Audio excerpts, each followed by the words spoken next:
Welcome to Melac Online Tutorial. Now let us look at this radical equation. It looks very scary, but definitely we will need to break it down to find the value of x. Now work with me. Now this is x plus 2 roots of 40 raised to the power of x plus 1 all over 2 raised to the power of 3x plus 2, now plus 8 raised to the power of x of 36 now equals 5 raised to the power of x raised to the power of 1. Oh, now let us start. Now first of all, let's undo these exponents. So we have to undo x plus 1. We'll undo 2 raised to the power of 3x plus 2. Okay, now first of all, let's also work what's in the radical first. Let's work with that first. So we'll be coming to this. So here I'll be having 40x. Now according to the law of indices, if you have a raised to the power of m plus n, this will give us what? A raised to the power of what? M times a raised to the power of what? N. So which means the whole of this pattern x plus 1 can be written as this, which implies that I will have the same base 40 raised to the power of what? 1. Then all over so here we have applying this rule here also, we have here 2 raised to the power of 3x, then times 2 raised to the power of 2, then plus 8 raised to the power of x, now of 36. Okay, now I'll also be leaving this. Okay, let's just work with what is in the radical. All right, now here take note that if you have a raised to the power of m n, okay, this can be written as a raised to the power of what? M, or raised to the power of what? N, and you can also say swap it as the case may be. So in this case now, I can have it this as 40 raised to the power of x times 40 raised to the power of 1, then all over, now here now will be, let's say this will be 2 raised to the power of 3 all raised to the power of what? X, and 2 raised to the power of 3 is what? 8. So here you have 8 raised to the power of x times 2 raised to the power of 2. Okay, let us just make this will be 4. Now plus 8 raised to the power of x all into what? 36. Okay, take note, we still have this and we still have this, but I'm only working with what's in the radical first.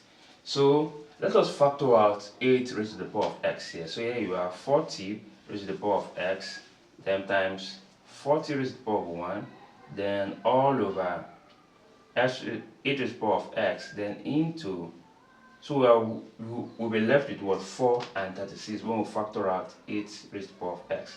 So and 4 plus 36, that will give us what? 40.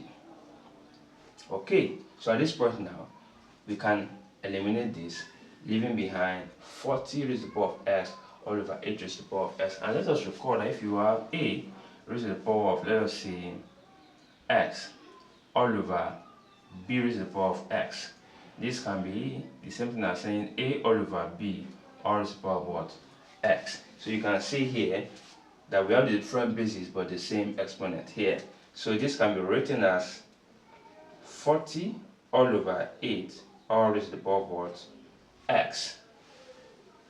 And we know 40 divided by 8 will give us 5. Okay, let us now bring out this radical here.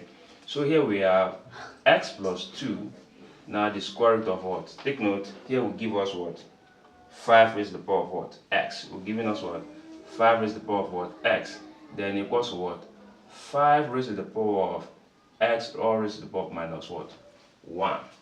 Okay, now recall also that if you have the square root of x is the same thing as saying x raised to the power of 1 over 2, right? Now, and the nth root of x will be what? X raised to the power of what? 1 over what? N. Alright, so let us just represent this as that n. So which means the whole of this will give us what? 5 raised to the power of x all raised to the power of 1 all over x plus 2. That's clear, that's good. So equals 5 all raised to the power of what? X raised to the power of minus 1. Okay, so according to this law here, we can actually multiply, okay, or swap.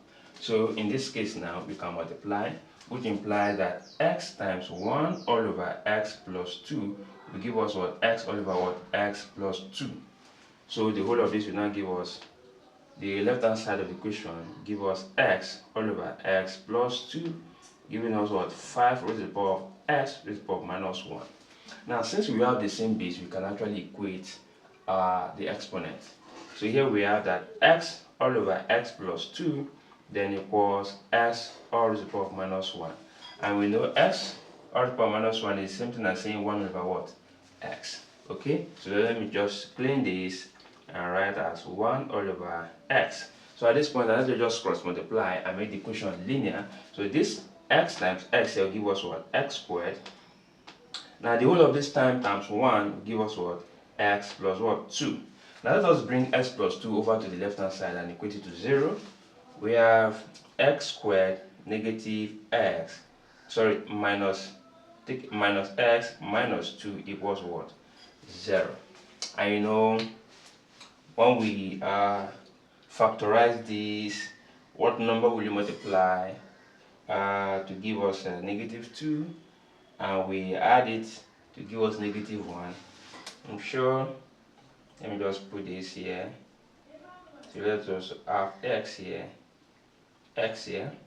So here, two numbers, that will be negative 2.